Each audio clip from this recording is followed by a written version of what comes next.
السلام عليكم ورحمة الله وبركاته. ازيكم يا حبايب قلبي؟ عاملين ايه؟ يا رب دايما تكونوا بخير. النهاردة بإذن الله هنعمل مع بعض، هنعمل صينية بطاطس بالأجنحة، وهنعمل رز أبيض، وهنعمل بتنجان مخلل، وهنعمل سلطة خضراء. تابعوا معايا الفيديو. أول حاجة هنقول بسم الله. أنا هنا معايا كيلو من الأجنحة، نقعاها كويس في مية وخل وملح ومعلقة سكر. بعد كده هبتدي ان انا اشرف الاجنحه بالشكل ده زي ما حضراتكم شايفين، وابتدي ان انا اديها غلوه على البوتاجاز، واكون مجهزه معايا بصلايه، ورق لوري، معلقه من الفلفل الاسمر، معلقه من الكزبره الناشفه، واسيب الاجنحه عندي تاخد غلوه كويسه مع التوابل دي. وده يكون شكل الاجنحه بعد الغلوه اللي انا رفعتها على النار.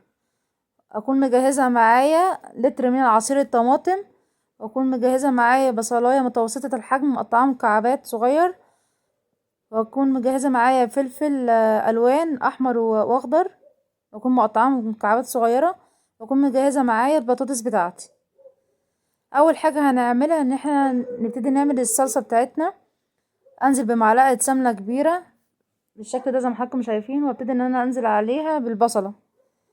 اول ما البصله بتاعتنا تصفر معانا ابتدي ان انا انزل عليها بالفلفل بالشكل ده زي ما حضراتكم شايفين. ما ننساش نصلي على سيدنا محمد ونقول اللهم صل وسلم وبارك على نبينا محمد وعلى اله واصحابه اجمعين. بعد كده ننزل عليهم بورقتين من ورق اللوري، تديها ريحة حلوة وطعم جميل جدا في الاكل. بعد كده ننزل عليهم بعصير الطماطم.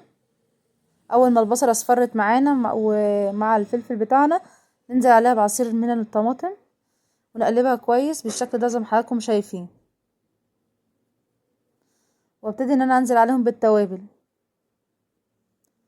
اول حاجة معانا نص مكعب من مرق دجاج، ابتدي افركه بالشكل ده زي ما حضراتكم شايفين، وانزل عليهم بالملح. نص معلقة من فلفل اسود، اقلبها كويس بالشكل ده زي ما حضراتكم شايفين.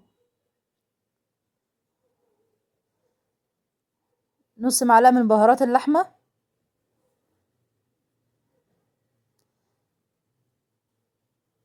وبعد كده نضيف عليها نص معلقة من الكمون،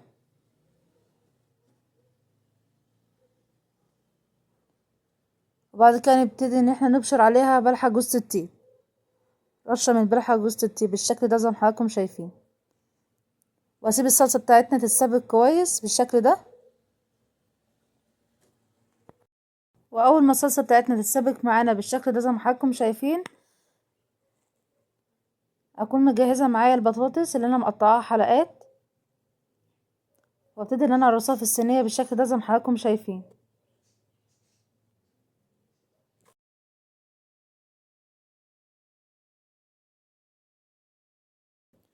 واول ما البطاطس بتاعتنا خدت غلوة كويسة مع الصلصة بتاعتنا، ابتدي ان انا انزل عليهم بالاجنحة بتاعتي بالشكل ده زي ما حضراتكم شايفين، ارصها كويس واقلبها كويس في الصلصة.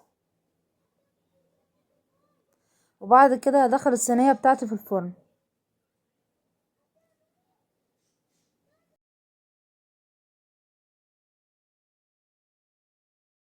وده يكون شكل البطاطس بالاجنحة بتاعتنا لما طلعت من الفرن. سهلة وبسيطة، ما بتاخدش معانا وقت. وعملنا رز ابيض، وعملنا بتنجان مخلل، وعملنا سلطة خضراء. وبس كده يكون ده فطارنا النهاردة. يا رب الفيديو يكون عجبكم. لايك وشير، واشوفكم في فيديو جديد في حفظ الله.